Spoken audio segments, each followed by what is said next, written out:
அண்மையில் பல எதிர்பார்ப்புகளுக்கு மத்தியில் நடிகர் கமல்ஹாசன் நடிப்பில் வெளியான இந்தியன் 2 திரைப்படம் திருப்தி மற்றும் அதிருப்தி என இரு கலவையான விமர்சனங்களை பெற்று வருகிறது.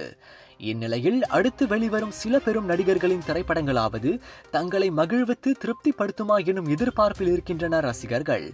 அந்த வகையில் அடுத்த மாதம் ஆகஸ்டில் நடிகர் விக்ரம் நடித்துள்ள பெரும் எதிர்பார்ப்பை தந்துள்ள தங்கலான் திரைப்படம் வெளியீடு காணவுள்ளது. அதே மாதத்தில் நடிகர் விஜய் ஆண்டனி நடிப்பில் உருவான மழை பிடிக்காத மனிதன் மற்றும் ஜெயம் ரவி நடிக்கும் பிரதர் ஆகிய திரைப்படங்களும் வெளியீடு காணவிருக்கின்றன.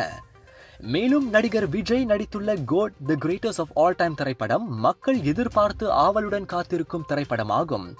இது செப்டம்பர் 5ஆம் தேதி வெளியாகிறது என்று அறிவிக்கப்பட்டுள்ளது. நடிகர் கார்த்தி அரவிந்த் சுவாமி நடிப்பில் மெய்யழகன் திரைப்படமும் செப்டம்பரில் திரையரங்கத்திற்கு வருவதாக கூறப்பட்டுள்ளது. தமிழர்களுக்கு என்டர்டெயின்மெண்ட், அதாவது மகிழ்வூட்டும் பொழுதுபோக்கு என்றால் அதில் திரைப்படங்கள் முக்கிய பங்கு வகிப்பதை மறுக்க முடியாது.